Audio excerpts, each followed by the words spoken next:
Welcome to Mainland, your local regional television station. I'm Graham O'Brien, and some of the stories coming up in today's news. Wharf decisions, not everyone's cup of tea. Crash victim dies. Royals leave impression. Southern Link saga explained, and more. Construction on Mapua Wharf has had a few hold-ups, with the latest being the finding of human remains by contractors working on the site. Local iwi seem contented to let the digging go on, and already retailers in the new Shed 4 complex are chomping at the bit to be able to open before Christmas. However, some of the Mapua locals are not happy about the changes taking place, and now a public meeting has been called for 6 p.m. Monday at the Mapua Village Hall to help address the lack of boat launching facilities for users since TDC closed the Mapua boat ramp to vehicle access in October. Chrissy Small went down to the wharf to find some of the locals to get their feelings about these changes. David, Yeah. okay, you're one of the retailers here in the Mapua Wharf precinct. Yes. Tell me, how do you feel about the development that's going on here? And I see you've got your power out at the moment. Yeah, we have. Oh, actually, I'm totally satisfied, and something needs to be done. And I think Gibbons Construction have done a terrific job on the development here. This is regards to the design and the workmanship, and they've had a few problems along the way, as you know, with the soil, with the old bones and what things they found. But I heard it was a couple of skulls. well, yeah, and I think there was one. It was sort of, and then they found the torso separated from it.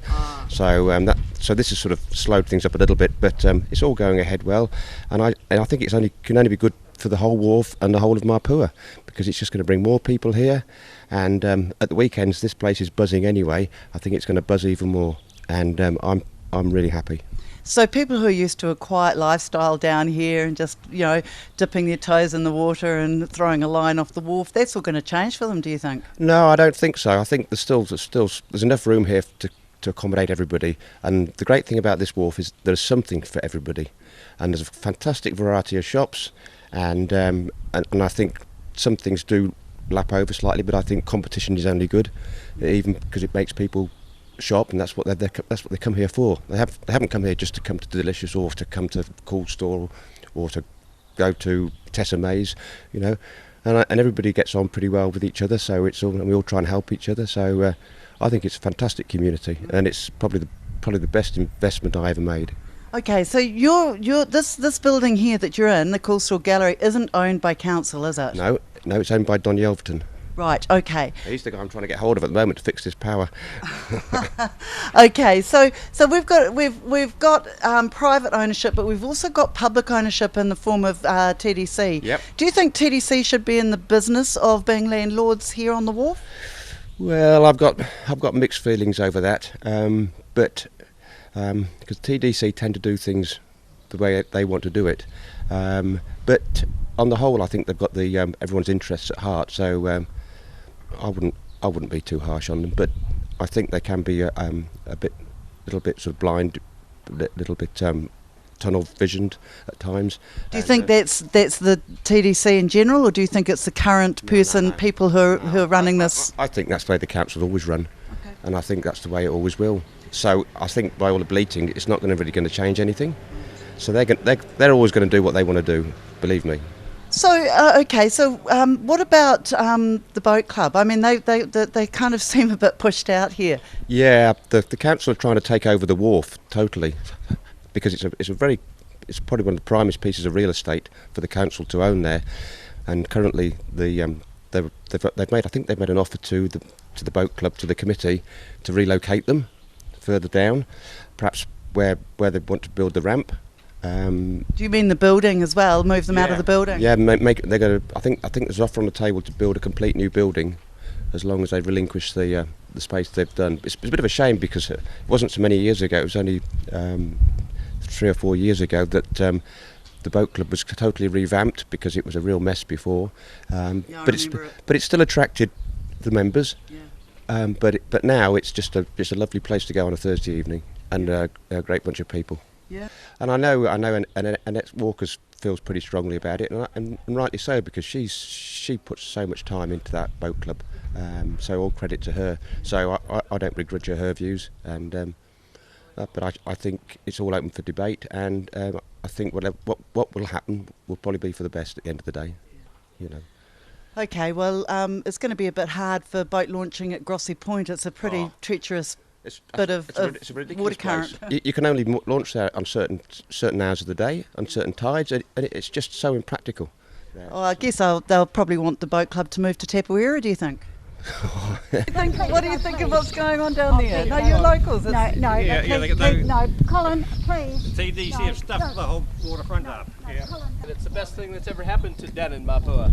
Do you think so? I reckon. Oh, why do you say that? Because I'm one of the people that are opening a shop down here. I'm here with Honk Perry, who's a long-term local here of Mapua. Honk, you're a boat club member. What's the scuttlebutt? How are members feeling at the moment? A little left out of the loop, having nowhere to go. There's been concepts that haven't come to fruition, a lot of dialogue that hasn't been totally involving the boat club, I feel. And I feel the boat club have really got nowhere to go. It's become a commercial place. It's a nice place. It is too dangerous to have a boat ramp, really, when there's so many of the public, yeah. Especially children. And I think we'll have to find another venue. And Grossie's Point, I feel, is a good boat ramp or a good place to launch, even though there's not a ramp there.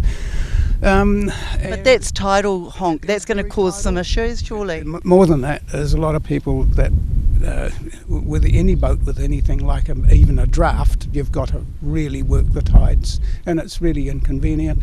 The boat ramp where it was is quite good for tides. It's still difficult to get on and off, but there could be an improvement. Let's hope we'll end up with a new boat ramp shortly, somewhere where everyone agrees it should be. Now, one gentleman was just telling me that he believes the boat club have also been offered a chance to move the building, move from the building and move somewhere else. Have you heard that?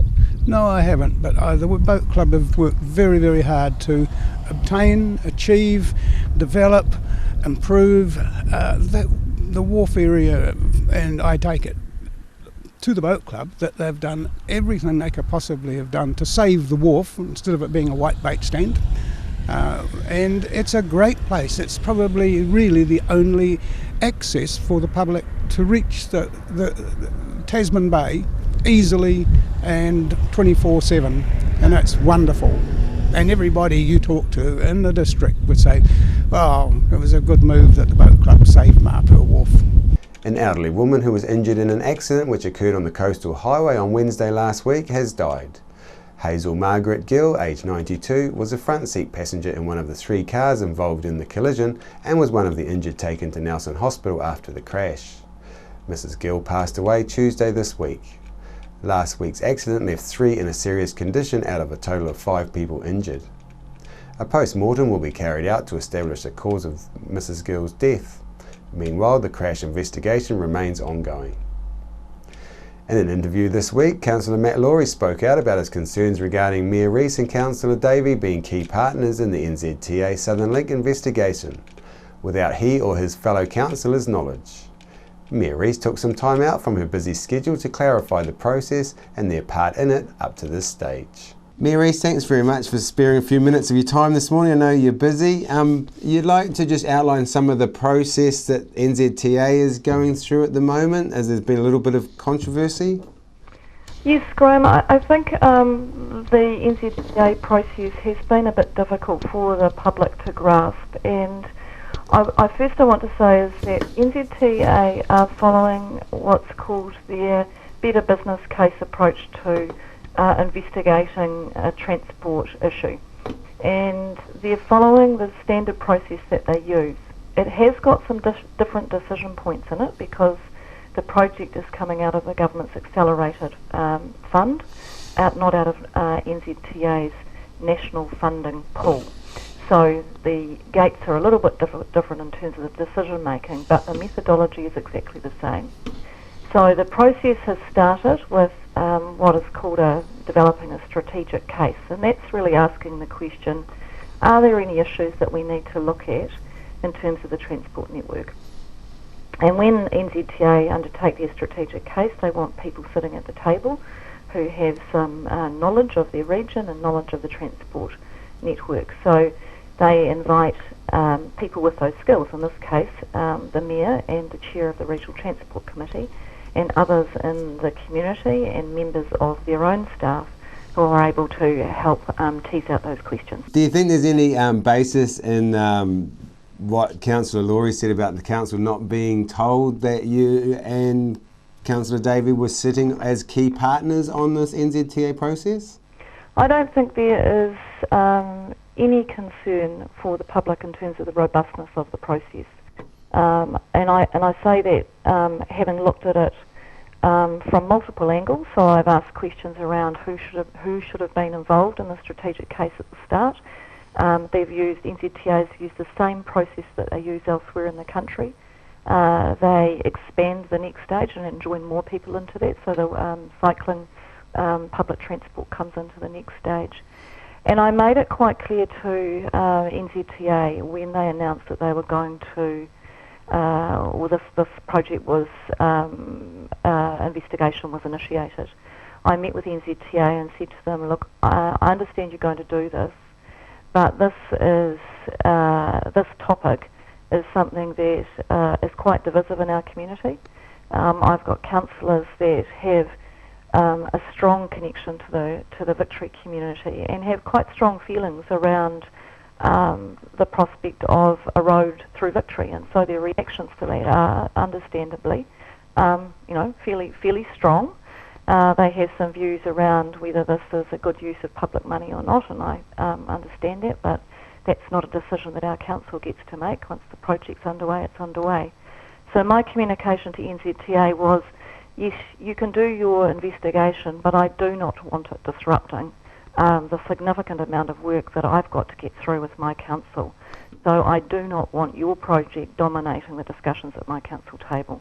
And I think the approach that we've taken has been very effective in avoiding that happening. You can see that as soon as the matter comes to the council table, the heat goes up, and there's a lot of what I'll call politely robust discussion on actually matters that we can't control. So nobody has been disadvantaged. There's no disadvantage to Councillor Laurie, because he actually would have had no role in this process at this point. He will in the future. Sure. Once the program business case is completed and submissions are called for, because at that stage, that is when council will be asked to submit. I just think what Councillor Laurie was saying on here the other day when we interviewed him was that they were a bit shocked that the only way they found out that you and Councillor Davey were sitting on the NZTA as key partners was from when their report was released. I think that came as a bit of a shock, and no one could understand why the council hadn't been told. Councillor Norris from Tasman Council was also sitting on there, I believe, and he put it through in a report on 26th of February that he was on that committee. Yes, he did, and I think that's the difference between the two councils, Graham. So if I said, do I think there is very strong feelings about the Southern Arterial investigation at Tasman District Council table? No, there is not. Do I think that having that discussion at our council table would have been a distraction to the projects that we've got to do? Yes, I do. And I make decisions in my role as Mayor in terms of what is in the best interest of the Nelson community. And at times that means that the wishes of councillors have to come second, because my objective is to make sure that our council focuses on the work that we've got to do. And I can tell you that Councillor Laurie did know that Councillor Davey and I were involved in the case before the report was released, a couple of weeks before that, because there had been all sorts of angst about the project as soon as we had a Regional Transport Committee meeting. And I think that my call in this case and how we could best serve the interests of the people of Nelson was the right one. Yeah, I mean, I was just, if I can just hold you for one more minute, I was a bit surprised because we had Councillor Davey on here after your last transport roading meeting, and there was a bit of confusion. I asked him to come and talk about the process, and he said at that time, we do not get involved at this time as it is an investigation. But at that time he was involved, so I was a little bit surprised myself. Well, Graham, I haven't heard Councillor Davies' interview, but I'll take it absolutely at face value that in terms of what you're saying there. Yeah. The aspect as members of council, we have been asked to be involved, and you have to be. The reality is that you can't run a strategic case without having people sitting at the table that have knowledge of the transport network and knowledge of this community. But what we don't do, and what we can't do, and what we haven't been asked to do, is to represent a council view.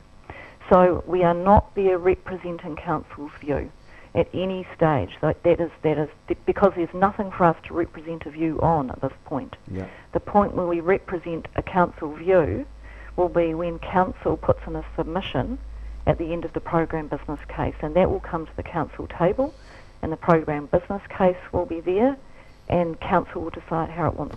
Grey Power recently surveyed its online members about the proposed Southern Link Road.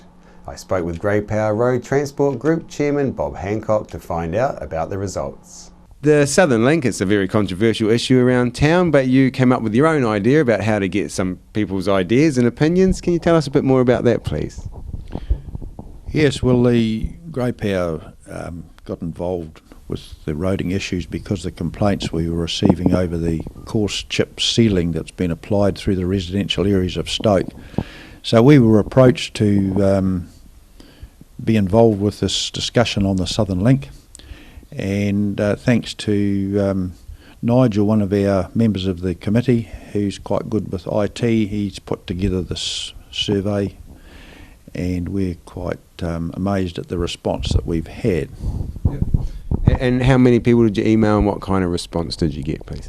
Well, it's about 2,794 of our members are actually online, so those all received the survey, and the first assessment was a response of 994 of those people, and it's now up to 1,022. Okay. Yep. And what was the percentage that you got back? 994 responded in their first assessment, and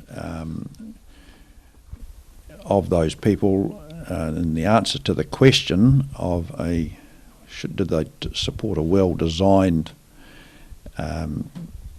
road connection between St Vincent Street and Annesbrook Roundabout, 78% said yes, 15.5% said no, and 6.5% are not sure. One of the surprising aspects of it was that the responses from the Victory Square area, which also included the Washington Valley connection, was 35% of those people were supporting the bypass, which was surprising. So we'll see where we go from there. You think this is a good way to get a real community feel for it, to do more surveys? I've been putting out the idea to even put a referendum in the next election. Well, that's a good point, Graham. One of the things that's bugged me since I've been on the Grey Power Committee is that a lot of people going off to different meetings of the older retired people in the community coming up with all these files, but we weren't really getting the wishes of our Grey Power members. So the survey really is a good step forward for us now. We can communicate with our members and get the feelings of what they feel, and hopefully we'll use this in the future for other issues that arise. Motueka is undergoing some changes, and this week it was down the main street with a major demolishing project occurring on Wednesday near the old Unilever site. Diggers demolished the buildings, leaving the site cleared by Thursday. Chrissy Small caught up with Mayor for Tasman Richard Kempthorne this week, and she asked him about meeting the Royals on this latest visit to New Zealand. Mayor Kempthorne, the last time we caught up was of course during the royal visit. You got to meet the Prince and the Duchess. What did you think of them? Oh, they were a charming couple. It was a real privilege to meet them and to host them out at Mahana Estate and to take them around. They were quite charming. They had tremendous people skills. They could talk to anybody about anything.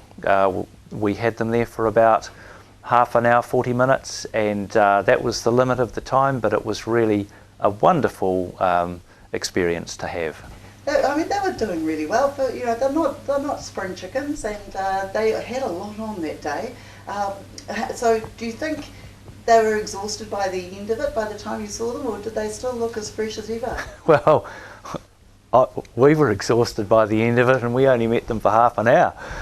And so I would have thought it's actually very demanding, because they'd been to Nelson, came out to Mahana, they were off back, and I think the Duchess was off to Wellington, and the Prince was off down the west coast and then back to the North Island. So it's a huge schedule, and obviously they have a lot of support, but by golly, they need it. Do you think they'll want to come back again? I hope they do, yes. That would be great to have them back again. Did you feel that there was any highlights for them on this trip? I think there probably are a lot of highlights. I'd say that the Prince is very aware of environmental issues, and so he's around the country seen some great environmental attributes. I know for us in the region, he visited Cawthron in Nelson, and that would be, he would have loved to have seen that. But you know, we think of what's available environmentally in Nelson, Tasman. We've got a beautiful place, and there's tremendous things happening, so it would be great to have them back again. Well, let's hope we see them again. It was quite right. Extremely a good turnout by the community. It was, yeah, very appreciative community. After the break, we'll bring you the latest weather update and some events and happenings coming up from around the region. Are you looking for a scooter, walker, wheelchair, baby seats or pushchairs? Then come in and see the Nelson Region Specialist at Mobility for You, 269 Queen Street, Richmond, opposite the library. We have a huge selection of scooters, walkers, wheelchairs and accessories, along with a free booklet guide. We also provide a breakdown service if you ever get a puncture or a flat battery. We have fully equipped service vans to rescue you. Hi, I'm Robin Jordan, and I invite you to call in and see the friendly team at Mobility for You, 269 Queen Street, Richmond, opposite the library. We're the team at JCar, right here in Nelson, 120 Hardy Street. Our shop is full of electronic items, including security alarm systems, electronic components, solar and power, electronics, toys,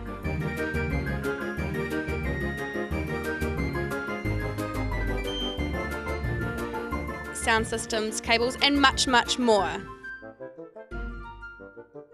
JCar. 120 Hardy Street, Nelson. Welcome me hearties to Smuggler's Pub and Cafe, famous for hearty meals, craft ales and a friendly service way. Sensational seasonal menus with meals all day and evening too, or sail in for a snack with special menus for young smugglers and you. Settle in for a jolly old time, relax and enjoy our award-winning dining and lovely fine wine. Decked out in an old worldly way, we're open 7 days. Book or come on in to 8 Muritai Street, not far from a beach, walk or swim. Phone 5464084. Why would you want to pay as much as $1,000 for a single bed mattress when you can buy a high quality locally made mattress like this for as little as $220? And a queen size mattress could cost you in excess of $3,000, but at Nelson Beds you could have a mattress like this as low as $425. So why would you go out and spend a fortune on your child's bedroom when you can come to Nelson Beds and buy a complete single mattress and base set, a 7-drawer Scotch chest, a headboard and a 3-drawer bedside cabinet for as little as $979? So call and discuss our custom manufacturing options and local after sales service at Nelson Beds, Nelson's only bedding manufacturer.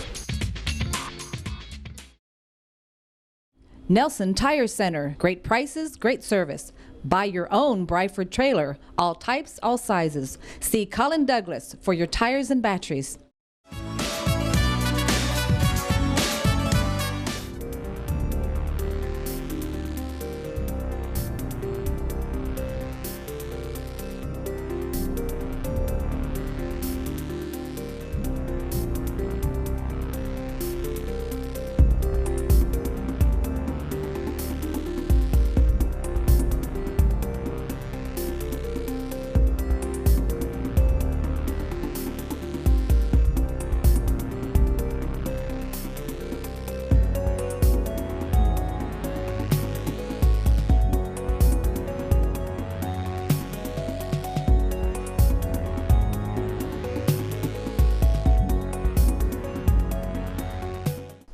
Sit and Be Fit is on at the Victory Community Centre Tuesdays and Thursdays at 10 a.m. at the Victory Community Church, 238 Upper Vanguard Street. School terms only. Fun while you get fitter, work at your level. Victory 60 Plus is on Tuesdays at 1:30 through to 3:30 p.m. at 238 Upper Vanguard Street. You can join in for cards, games and a cuppa. On behalf of the team here at Mainland Television News, thank you for joining us, and we'll bring you the latest news and events from around the region again tomorrow.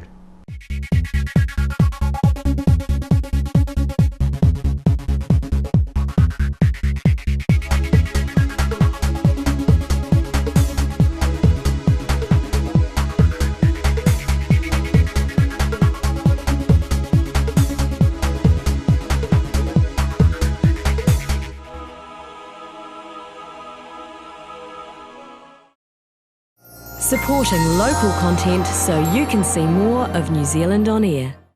World War I was a defining period in our history, impacting greatly on the lives of people from the Nelson province. Memories of the First World War is an exhibition which will be displayed in a number of regional venues and is currently on at the Nelson Provincial Museum. Welcome to Smugglers Pub and Cafe, open 7 days a week with free parking all day. Our lunch menus have that fat old-fashioned flavour where we treat you like treasure with the food you'll savour. We cater for children, grannies and granddads too, with special rates and privileges given to the elderly lunchtime crew. Our staff are friendly and kind and want to see you all come back time after time. Daytime or evening, it doesn't matter. Give us a call on 546 4084 and we'll be happy to spoil ya. We're the team at JCar, right here in Nelson, 120 Hardy Street. Our shop is full of electronic items, including security alarm systems, electronic components, solar and power, electronics toys,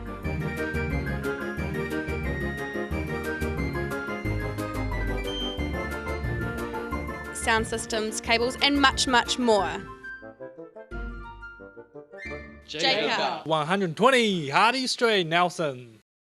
Why would you want to pay as much as $1,000 for a single bed mattress when you can buy a high quality locally made mattress like this for as little as $220? And a queen size mattress could cost you in excess of $3,000, but at Nelson Beds you could have a mattress like this as low as $425. So why would you go out and spend a fortune on your child's bedroom when you can come to Nelson Beds and buy a complete single mattress and base set, a 7-drawer Scotch chest, a headboard and a 3-drawer bedside cabinet for as little as $979? So call and discuss our custom manufacturing options and local after sales service at Nelson Beds, Nelson's only bedding manufacturer.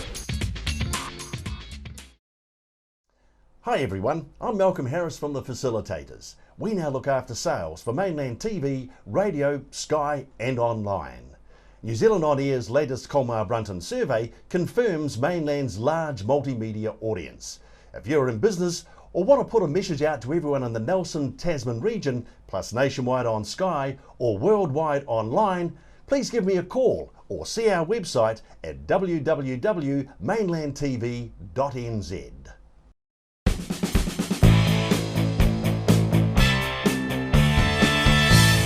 I'm Larry London from VOA Music Mix, bringing you news on the hour from around the world, plus music 24/7, from the latest hits to those classic favorites to jazz on Saturday mornings, plus much, much more. You can contact us by Googling Mainland TV or follow us on Facebook. Cheers from the team at Mainland Radio 1 and VOA Music Mix.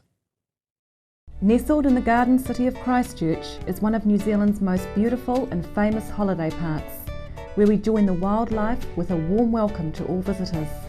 The canopy of trees and gardens provide a tranquil setting amongst all the amenities, playgrounds, swimming and spa pools, and entertainment on a grand scale. This wonderful park offers the weary traveller a haven of quality. Low-cost cabins, motels, tourist flats, caravan, campervan and campsites. Meadow Park, located on Cranford Street near the main North Road, Christchurch. Nelson Tire Centre. Great prices, great service. Buy your own Bryford trailer. All types, all sizes. See Colin Douglas for your tires and batteries.